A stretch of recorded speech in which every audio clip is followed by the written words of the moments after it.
Hello friends, welcome back to my channel. Hope you all are doing good.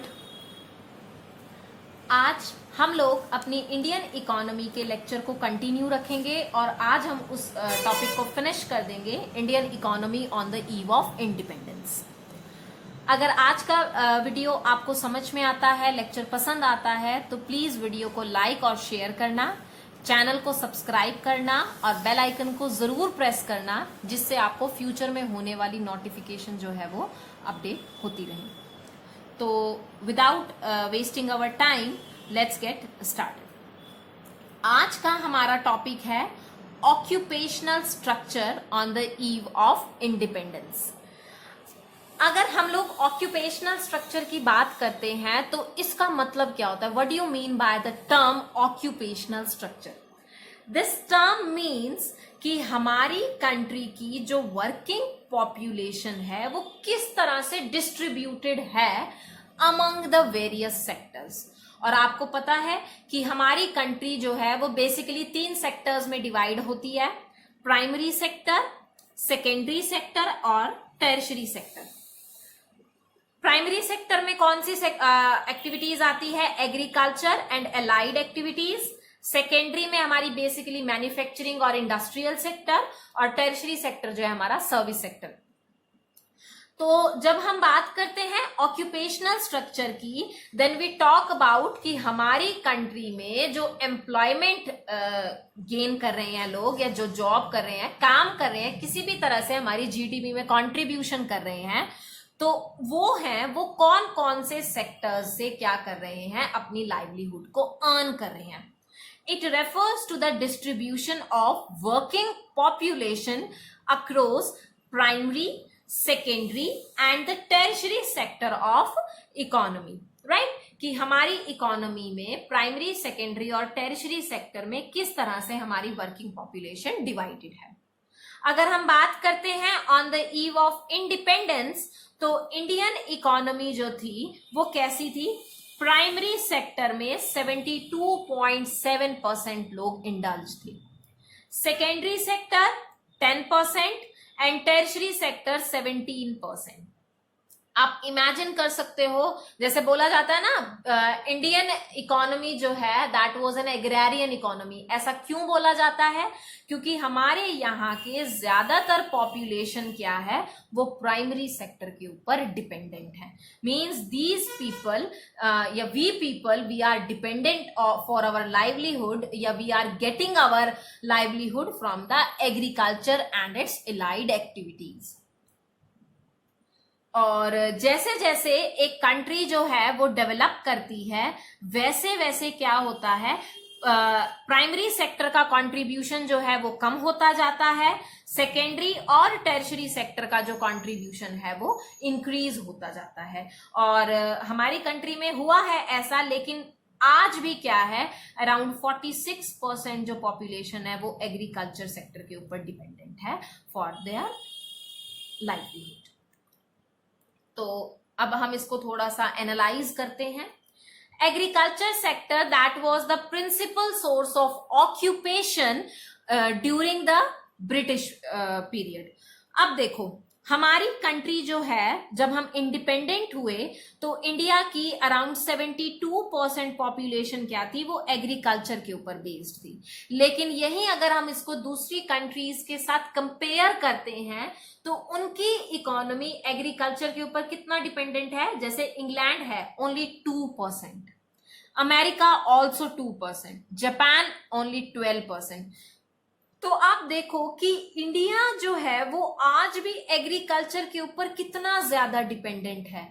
लेकिन अगर इसका GDP में contribution देखते हैं तो that is around I think 17% है।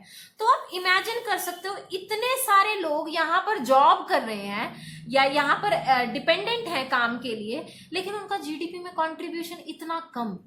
This shows that Indian economy क्या है, आज भी बहुत ज्यादा बैकवर्ड है। We are not doing the required steps, right? जितने एफर्ट्स करने की हमें जरूरत है, हम उतने एफर्ट्स नहीं कर रहे हैं अपनी इंडियन इकोनॉमी को डेवलप करने के लिए। सेकंड, जैसे मैंने आपको बताया कि जैसे जैसे एक इकोनॉमी ग्रो करती है वैसे वैसे उसकी डिपेंडेंसी जो है वो प्राइमरी सेक्टर पे तो कम हो जाती है और सेकेंडरी और टेरिशरी सेक्टर के ऊपर इंक्रीज होती जाती है। लेकिन इंडिया में क्या था, ऐसा नहीं हुआ। Industry at that was an insignificant source of occupation. क्यों? क्योंकि इंडिया में सिर्फ 10% पॉपुलेशन है जो किसके ऊपर डिपेंडेंट थी उस टाइम पीरियड पर, इंडस्ट्री के ऊपर, ओनली 10%। लेकिन यूएस में यही परसेंटेज क्या है, 32, इंग्लैंड 42, जापान 39। अब कंपेयर करके देखो कि ये कंट्रीज के डेवलप्ड होने के पीछे सबसे बड़ा कंट्रीब्यूशन जो है वो इन्हीं का है, इंडस्ट्रियल सेक्टर का। लेकिन इंडिया जो है उसने क्या करा है, यहां से जंप करी है डायरेक्ट टर्शरी सेक्टर पर, और टर्शरी सेक्टर के ऊपर हम क्या हो गए हैं, अपनी जॉब के लिए डिपेंडेंट हो गए हैं। लेकिन उसने भी क्या करा है, अराउंड आई थिंक 27% है और इसका आई थिंक 26% है। तो आप ये देखो ना कि जो सेकेंडरी और टेरिशरी सेक्टर है, they are not able to absorb all the surplus labours जो प्राइमरी सेक्टर से क्या हो रहे हैं, यहां पर जॉब्स लेने के लिए आ रहे हैं। और यही रीजन है कि हमारी जो प्रेजेंट गवर्नमेंट है वो क्या कर रही है, मैन्युफैक्चरिंग सेक्टर के ऊपर फोकस कर रही है। कि क्यों? क्योंकि मैन्युफैक्चरिंग सेक्टर जो है वो सबसे ज्यादा जॉब्स जो है वो क्रिएट करता है। ऑल्सो हम बात करते हैं जब इस चीज के बारे में, तो हम एक पॉइंट डिस्कस करते हैं, अनबैलेंस्ड ग्रोथ। क्या था कि जो प्राइमरी सेक्टर था वहां पर तो इतनी ज्यादा पॉपुलेशन डिपेंडेंट थी, लेकिन जो सेकेंडरी और टेरिशरी सेक्टर्स थे, they were in their infant stage of growth. मतलब क्या है कि वो लोग ये जो सेक्टर थे ये सिर्फ अपनी इनिशियल स्टेजेस में थे। अभी हमने प्रीवियस वीडियो में भी पढ़ा था ना कि जो ब्रिटिशर्स थे उन्होंने इंडिया में मॉडर्न इंडस्ट्रीज को डेवलप करने के लिए कोई एफर्ट्स नहीं किए थे, जिसकी वजह से जो हमारी इंडियन इकोनॉमी थी वो सेकेंडरी सेक्टर और टर्शरी सेक्टर में इतनी ज्यादा जॉब्स क्रिएट नहीं कर पाई। और क्या रहा, उस टाइम पीरियड पर भी we were dependent upon the agriculture sector. Also what they are saying कि जो parts of then Madras presidency में उस टाइम पीरियड में कौन कौन सी स्टेट्स काउंट की जाती थी, आज का तमिलनाडु, आंध्र प्रदेश, केरला एंड कर्नाटका। इनके साथ क्या हुआ, इन्होंने अपनी स्टेट्स का जो वर्क फोर्स था उसकी डिपेंडेंसी एग्रीकल्चर सेक्टर के ऊपर तो कम की और सेकेंडरी और टेरिशरी सेक्टर के ऊपर बढ़ाई, राइट। लेकिन इसी टाइम पीरियड में क्या हुआ, जो उड़ीसा, राजस्थान और पंजाब, इन रीजन में आपको पता है, ये जैसे पंजाब है, ये तो बोला जाता है ना, यहाँ पर जो है फार्मर सबसे ज्यादा हैं पंजाब में, हरियाणा में। यहाँ पर जो फार्म एग्रीकल्चर सेक्टर है, ये दोनों कुछ स्टेट्स ऐसी हैं जो आज भी एग्रारियन बेस्ड हैं। तो यहां पर क्या हो रहा था, एग्रीकल्चर में जो वर्क फोर्स था उसका इंक्रीज हो रहा था, उनका शेयर बढ़ता जा रहा था। लेकिन जो ये स्टेट्स हैं हमारी मद्रास प्रेसिडेंसीज की, इनमें जो वर्क फोर्स था वो घटता जा रहा था। तो क्या हुआ, ओवरऑल यहां घट गया लेकिन यहां बढ़ गया, वो फिर से ओवरऑल इंपैक्ट जो था वो एक तरह से देखा जाए नलीफाई हो गया। तो हमारी कंट्री में जो ऑक्यूपेशनल स्ट्रक्चर था उसको लेकर जो एफर्ट्स, जो स्टेप्स हमें लिए जाने चाहिए थे इसको डेवलप करने के लिए, वो नहीं लिए गए। That is why there was unbalanced growth between the secondary and tertiary sector. और प्राइमरी सेक्टर के ऊपर आज भी हम लोग क्या है, डिपेंडेंट है। Okay, next topic says the condition of infrastructure on the eve of independence, कि हमारी कंट्री का इंफ्रास्ट्रक्चर जो है वो किस तरह से था जब ब्रिटिशर्स हमें रूल कर रहे थे और ब्रिटिशर्स जब हमें छोड़कर गए, व्हेन वी गॉट इंडिपेंडेंट। तो हमारी कंट्री का इंफ्रास्ट्रक्चर जो है वो किस लेवल का था, किस स्टेज में था। अब हम बात करते हैं इंफ्रास्ट्रक्चर की। तो किसी भी कंट्री को ग्रोथ और डेवलप करने में वहां का इंफ्रास्ट्रक्चर सबसे इंपॉर्टेंट रोल प्ले करता है। जैसे आपको पता है ना कि हमारे यहां पर, जैसे मैं आपको एक बेसिक एग्जांपल देती हूँ कि इंडस्ट्रीज हैं, एफडीआई अगर आपको लेकर आनी है, ठीक है, तो जो एमएनसीज है वो कहां पर अपनी इंडस्ट्रीज को स्टैब्लिश करेंगी, जहां पर उनको roads, like developed market, right, bridges, dams, communication, means of transport, power, energy, सब कुछ अवेलेबल हो, राइट, वो वहीं पर आएंगे ना। लेकिन हमने पढ़ा था वेरी फर्स्ट वीडियो में इस चैप्टर की कि जो हमारी इंडिया थी वहां पर अर्बनाइजेशन जो था वो लिमिटेड रहा था। तो क्या हुआ, फैसिलिटीज तो हम लोगों को मिलेगी ही नहीं, तो हमारा इंफ्रास्ट्रक्चर नो डाउट बहुत ही पुअर कंडीशन में था, right? The state of India's infrastructure on the eve of independence, that was not very good, or that was not satisfactory. How can we say that? ये points के basis पर हम कह सकते हैं कि जो इंडिया का इंफ्रास्ट्रक्चर था वो अच्छा नहीं था, that was not in a good condition. क्यों? क्योंकि जो रेलवे था वो डेवलप क्यों किया गया था? ओके, इस पॉइंट से मुझे याद आया, एक क्वेश्चन है आप लोगों के लिए, थोड़ा सा इंपॉर्टेंट है 1 मार्क के पॉइंट ऑफ व्यू से, कि इंडिया में ब्रिटिशर्स ने रेलवेज जो है वो सबसे पहले कब स्टार्ट किया था? इन 1853, फ्रॉम मुंबई टू थाने। ये 1 मार्क के पॉइंट ऑफ व्यू से क्वेश्चन है कि कब स्टार्ट किया गया था और पहली ट्रेन जो है वो कहां से कहां चलाई गई थी। तो हमने पढ़ा था ना कि जो ब्रिटिशर्स थे उन्होंने रेलवे को क्यों डेवलप किया था? क्योंकि उनको इंडिया के इंटीरियर से क्या करना था, माल जो है वो पोर्ट तक लाना था, और पोर्ट से हम उस रॉ मटेरियल को क्या करते थे, ब्रिटेन में भेजते थे। ब्रिटेन से फिनिश गुड्स क्या होती थी, यहाँ पोर्ट पर आती थी, और यहाँ पोर्ट से रेलवेज की हेल्प से या मींस ऑफ ट्रांसपोर्ट की हेल्प से इंडिया के इंटीरियर में पहुंचाई जाती थी, राइट। तो अल्टीमेटली ब्रिटिशर्स ने अपनी मार्केट को बढ़ाने के लिए सिर्फ उस एरिया में ही क्या किया, रेलवे को डेवलप किया, ताकि वो फिनिश गुड्स को ब्रिटेन से इंडिया में क्या कर सकेगा, ट्रांसपोर्ट कर सकेगा। तो अल्टीमेटली उनका मेन ऑब्जेक्टिव था इसके पीछे कि ब्रिटेन को अपने लिए मार्केट बनानी थी, राइट। सेकेंड, जो हमने पोर्ट्स डेवलप किए वो भी क्या करते थे, सेम चीज करते थे। यहां से हमारा जो रॉ मटेरियल है उसको होल्ड करेंगे ताकि यहां से उसको ब्रिटेन में पहुंचाया जा सके, और ब्रिटेन से जो फिनिश गुड्स थी उसको यहां पर क्या किया जा सके, इंपोर्ट किया जा सके। Next, post and telegraph. Post and telegraph को भी उन्होंने क्यों किया था डेवलप, ताकि उनको एडमिनिस्ट्रेशन करने में जो प्रॉब्लम्स आ रही थी, अगर उनको कोई भी रूल जो है या कोई भी लॉ है वो कंडक्ट करना है, या फिर अगर उनके अगेंस्ट प्रोटेस्ट हो रहा है तो उनको क्या करना है, हेल्प चाहिए एक दूसरे की, तो उसके लिए उन्होंने क्या करा, मींस ऑफ कम्युनिकेशन को डेवलप किया, सिर्फ और सिर्फ अपने एडमिनिस्ट्रेशन को स्मूथ करने के लिए, अपने एडमिनिस्ट्रेशन को फैसिलिटेट करने के लिए। ऑल्सो जो रोड्स को हम लोगों ने डेवलप किया था वो क्या करता था, जैसे मैंने आपको भी बताया, कुछ ऐसे एरियाज हैं जहां पर हमारा रेलवेज नहीं पहुंच सकता था, तो रोड की हेल्प से क्या किया, उसको रेलवे तक पहुंचाया, रेलवे की हेल्प से उसको पोर्ट्स तक पहुंचाया, और वहां से उसको ब्रिटेन तक पहुंचाया। यही रिवर्स प्रोसीजर चलेगा फिनिश गुड्स के लिए। ब्रिटेन से पोर्ट्स तक आएगा हमारा फिनिश गुड्स, पोर्ट से कहां जाएगा, रेलवेज तक जाएगा, और रेलवेज से कहां जाएगा, हमारे इंटीरियर पार्ट्स में जाएगा, और छोटी छोटी जो रोड्स हैं उनको क्या करेगा, डेवलप करे, मतलब इंटीरियर पार्ट में लोगों तक वो गुड्स को पहुंचाया जाएगा।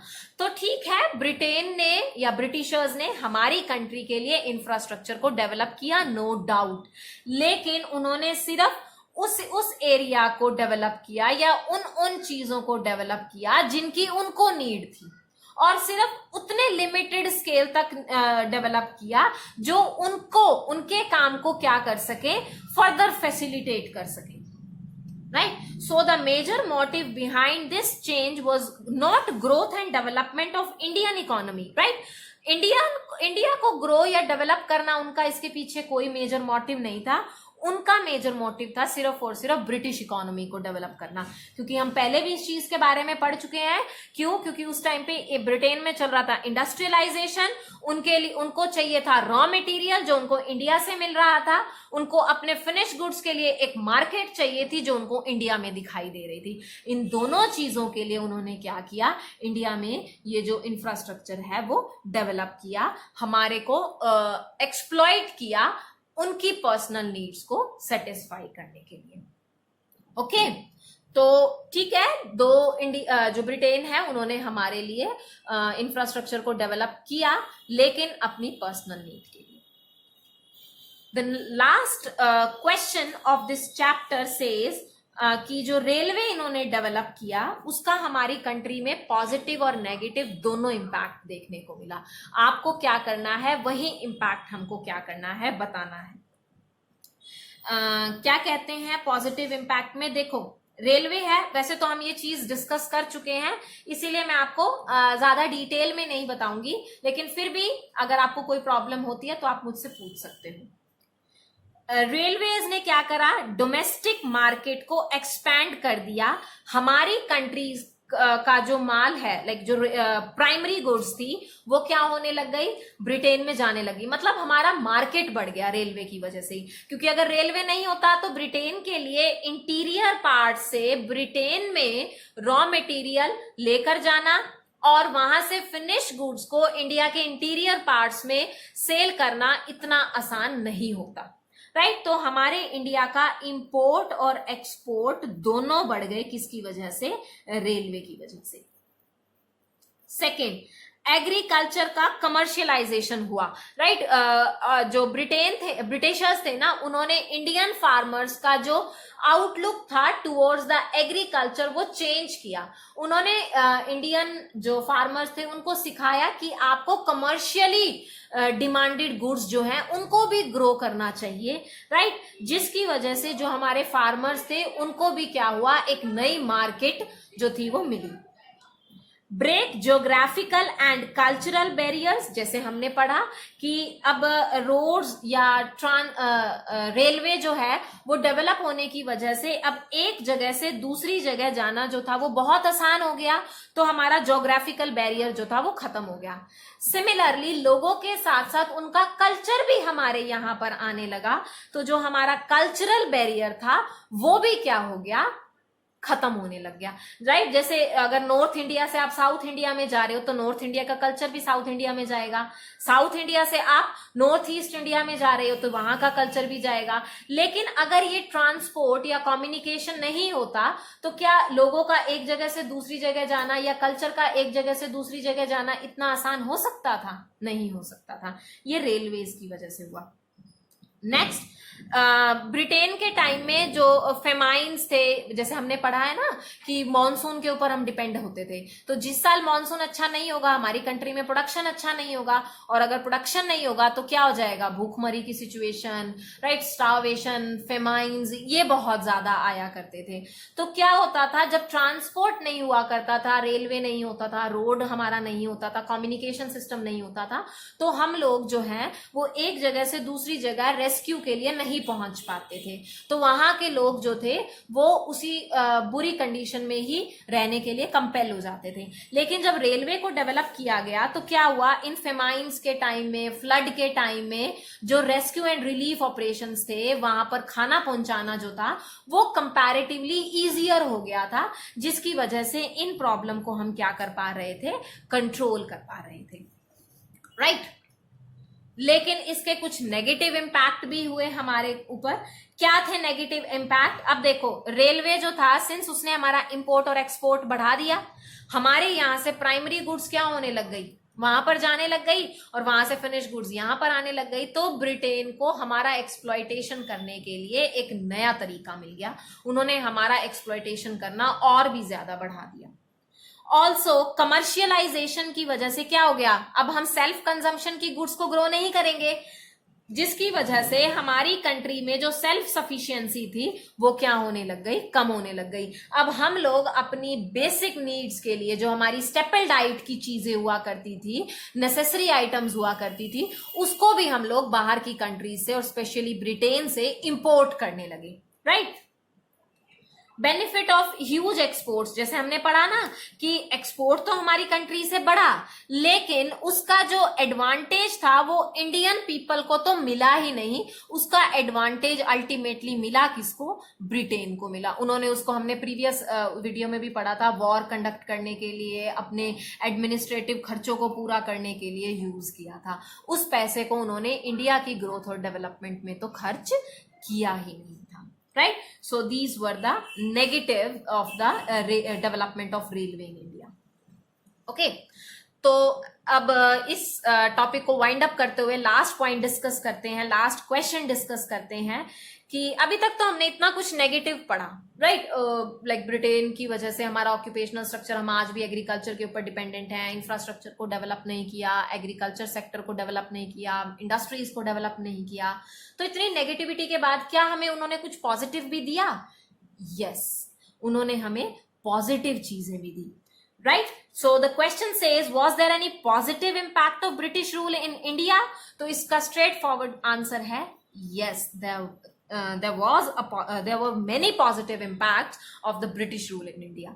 क्या positive impact रहे हमारे लिए? Number 1, commercial outlook of the farmers. जैसे हम ये चीज पहले भी पढ़ चुके हैं ना कि उन्होंने हमारे फार्मर्स को सब्सिस्टेंस एग्रीकल्चर से बाहर निकाला और कमर्शियलाइजेशन के ऊपर फोकस करने के लिए मोटिवेट किया कि हमें किसके ऊपर काम करना चाहिए? कमर्शियलाइजेशन ऑफ एग्रीकल्चर के ऊपर काम करना चाहिए, राइट? जिसकी वजह से क्या हुआ, जो हमारे यहाँ के फार्मर्स थे वो अब किसी भी क्रॉप को ग्रो करने के लिए किस चीज को ध्यान में रखते थे? मार्केट प्राइस को ध्यान में रखते थे। अगर ऐसी क्रॉप्स को ग्रो करेंगे जिसका मार्केट प्राइस ज्यादा है तो डेफिनेट है उनको इनकम भी ज्यादा होगी, अपनी नीड को भी पूरा कर पाएंगे और फर्दर इन्वेस्टमेंट भी कर पाएंगे। और ये चीज हमारे फार्मर्स को किसने सिखाई? ब्रिटिशर्स ने सिखाई। Second, new opportunities of employment, right? जैसे हमने देखा रेलवेज डेवलप हुआ, रोडवेज डेवलप हुआ, कम्युनिकेशन डेवलप हुआ, तो इसकी वजह से क्या हुआ? हमारी कंट्री में नई नई जॉब अपॉर्चुनिटीज डेवलप होने लगी, जिसकी वजह से लोगों को क्या मिला? काम मिला और उनको नई नई इकोनॉमिक और सोशल अपॉर्चुनिटीज मिली ग्रोथ करने के लिए। थर्ड पॉइंट हमने अभी प्रीवियस पार्ट में ही पढ़ा कि कंट्रोल ऑफ फेमाइंस, उनके रेलवे की डेवलपमेंट की वजह से या एस्टैब्लिशमेंट की वजह से ही हम अपनी कंट्री में होने वाली नेचुरल कैलेमिटीज को भी क्या कर सके थे? कंट्रोल कर सके थे। क्यों? क्योंकि जहां पर भी हमें दिखता कि फेमाइन, अकाल, मतलब अकाल जैसे वहां पर लोगों को खाने के लिए भी खाना नहीं मिल रहा है, तो हम क्या करते थे? रेलवेज की हेल्प से वहां पर क्या कर देते थे? इनके लिए नेसेसरी आइटम्स जो थी वो भेज दिया करते थे, जिसकी वजह से इन चीजों को हम टाइम रहते ही कंट्रोल कर पाए। नेक्स्ट, ब्रिटिशर्स ने हमें क्या दिया? Monetary system of exchange. हमने पहले भी पढ़ रखा है कि पहले के टाइम में हम बार्टर सिस्टम को फॉलो किया करते थे, जिसमें हम गुड्स को एक्सचेंज करते थे इन टर्म्स ऑफ गुड्स। लेकिन ब्रिटिशर्स ने क्या किया? हमको मॉनेटरी सिस्टम ऑफ एक्सचेंज दिया, जिसमें हम क्या करते थे? गुड्स को गुड्स के बदले ना कर एक्सचेंज करके पैसे के बदले में एक्सचेंज करते थे। अब देखो, अब पैसे के बदले में एक्सचेंज करेंगे तो डेफिनेट है क्या हो जाएगा? डिमांड बढ़ेगी, डिमांड बढ़ेगी तो प्रोडक्शन बढ़ेगी, प्रोडक्शन बढ़ेगी तो जॉब अपॉर्चुनिटीज होंगी, जिसकी वजह से क्या हो जाएगा? डिवीजन ऑफ लेबर, स्पेशलाइजेशन और large scale production, right? Job बढ़ेगी, लोग स्किल्ड होने लगेंगे, राइट? और डिवीजन ऑफ लेबर मतलब हर किसी को अपना स्पेशलाइज्ड काम मिलेगा, और जिसकी वजह से प्रोडक्शन भी हमारा क्या हो जाएगा? राइज हो जाएगा, क्योंकि लोगों के पास सरप्लस होगा, इन्वेस्टमेंट करने के लिए पैसा होगा। And the last point says the efficient system of administration. देखो, ब्रिटिशर्स जो थे उन्होंने हमें एडमिनिस्ट्रेशन का सिस्टम, मतलब हमें बताया कि हमें अपनी कंट्री को किस तरह से गवर्न करना चाहिए, किस तरह से रूल करना चाहिए। हम जब आजाद हुए ना, तो हमारे जो कॉन्स्टिट्यूशन मेकर्स थे या जो हमारी कंट्री के रूलर्स थे, गवर्नमेंट थी, उनको पता था कि हमें अपनी कंट्री को किस तरह से रूल करना है, किस तरह से हमें अपनी कंट्री में prime ministerial form of government लेकर आनी है, किस तरह से हमको पॉलिटिशियंस को पावर्स देनी है, किस तरह से हमने अपनी कंट्री को प्लानिंग के थ्रू डेवलप करना है। ये सारी चीजें उनको कहाँ से मिली? ये सारी चीजें they got in as a legacy from the Britain, right? उन्होंने देखा कि ब्रिटेन अपनी कंट्री को किस तरह से रूल कर रहा है, ब्रिटेन हमारी कंट्री को कॉलोनी बनाकर किस तरह से गवर्न कर रहा है, किस तरह से उन्होंने हर चीज का रिकॉर्ड रखा हुआ है। ये सारी चीजें हमको किसने दी? ब्रिटेन ने दी, राइट? और यही चीज हमको किसने हेल्प करा? हमें अपने आप को फर्दर गवर्न करने में, प्लान करने में हेल्प करी। तो all these were the positive points या positive impact of British rule. अगर आपको इनके अलावा भी कोई पॉइंट्स पता है तो कोई प्रॉब्लम नहीं है, you can write them as well. This marks the end of this topic, or rather we can say this chapter, Indian economy on the eve of independence. अगर आपको आज का लेक्चर समझ में आया है तो प्लीज वीडियो को लाइक और सब्सक्राइब जरूर करना. लेकिन अगर आपको फिर भी कोई प्रॉब्लम है, please ask me in the comment section. मैं कोशिश करूंगी आपकी प्रॉब्लम को जल्दी से जल्दी सॉल्व करूं. Thank you and have a nice day.